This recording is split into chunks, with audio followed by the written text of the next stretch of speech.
Right. Srinivasarao గారు, అంటే తెలంగాణ విషయానికి వస్తే నేను ఒక్కరోజే 56,000 కోట్ల రూపాయలు పెట్టుబడులు అయితే మాత్రం ఆకర్షించింది తెలంగాణ రాష్ట్ర ప్రభుత్వం. మొత్తానికి ఒక విధంగా చెప్పాలంటే రెండు రాష్ట్రాల మధ్య, ఇద్దరు సీఎంల మధ్య పెట్టుబడులు ఆకర్షించడంలో మాత్రం ఒక పోటీ నెలకొందనుకోవచ్చా?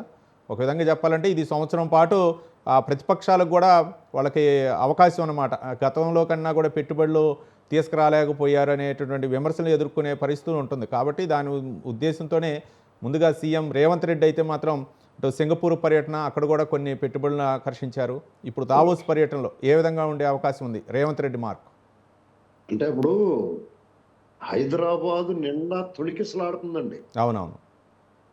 అంచేత ఇప్పుడు రేవంత్ రెడ్డి గారు కొత్తగా సాధించలేడని నెపం వేయలేరు. అవునవును. ఇక్కడ ఎవరు లేరండి. గూగుల్, మైక్రోసాఫ్ట్, ఇలా ప్రపంచ దిగ్గజ సంస్థలన్నీ హైదరాబాద్లో ఉన్నాయి కదా. అవునవును. ఇక ఇప్పుడు ఆంధ్రాలో లేవు కాబట్టి వాళ్ళకి ఇప్పుడు అక్కడ క్లీన్ స్లేట్ మీద ఒక్క అక్షరం రాసినా అది మీకు రాసినట్టు కనిపిస్తుంది. అవునవును. ఇక్కడ మొత్తం అంతా రాసేసి ఉన్నాయి అన్ని. ఇంకేం రాయగలుగుతారు మీరు? దాన్ని సక్రమంగా నడిపించాలి, ఇబ్బంది పెట్టకుండా, అక్కడ విధ్వంసం చేయకుండా ఉన్నదాన్ని చక్కగా నడిపించు. అయినా సరే ఇతను రేవంత్ రెడ్డి గారు గత సంవత్సరం ఆయన ముఖ్యమంత్రి అయిన తొలి నాళ్లలోనే చాలా తక్కువ సమయ వ్యవధిలో ఆయన మళ్ళీ దావోస్కి వెళ్ళాడు. ఆయన ప్రయత్నం చేశాడు. ఈ సంవత్సరం పాటు ఆయన ఎంతో అభివృద్ధి వైపు ప్రోగ్రెసివ్ గా ఉన్నాయి. మనం ఎప్పుడు కూడా నెగిటివ్ గా తీసుకోకూడదండి.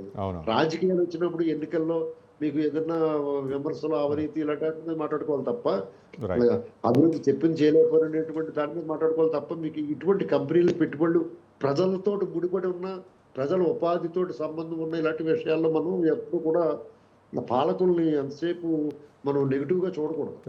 రేవంత్ రెడ్డి గారు ఆయన లెవెల్ బెస్ట్, ఆయన చేయగలిగినది కానీ ఎక్కువ చేయడానికి ప్రయత్నం చేస్తా ఉన్నాడు. అందులో సక్సెస్ అవుతాడు అనుకుంటా. ఎందుకంటే పట్టుదల కలిగిన మనిషి. ఆయన జీవన విధానం, ఆయన ప్రస్థానం గమనించండి మీరు. ఒక సాధారణ కార్యకర్తగా మొదలై అతను జడ్పీటీసీ నుంచి ఎమ్మెల్సీ, ఎమ్మెల్సీ నుంచి ఎమ్మెల్యే, ఎమ్మెల్యే నుంచి ఎంపీ, ఎంపీ నుంచి ఇవాళ ఏకంగా రాష్ట్ర ముఖ్యమంత్రి అయిపోయాడు. అది వాళ్ళ యొక్క ఫ్లో చార్ట్ అంటారు. ఆ లైన్ లో చూస్తే డెఫినెట్ గా అనుకున్నది సాధించగలుగుతాడు. ఇది ఈ విషయంలో సహజంగానే మీరు ఆయన 1,00,000 కోట్లు పెట్టుబడి, 10 లక్షల కోట్లు పెట్టుబడి తెచ్చినా కానీ ఖచ్చితంగా ఇంకో 1,00,000 ఎందుకు తేలేదని అడుగుతారు. కాబట్టి దానికి అపరిమితం అనేది అంతు లేదు. దానికి ఎంతైనా అడగచ్చు, ఎంతైనా మాట్లాడచ్చు.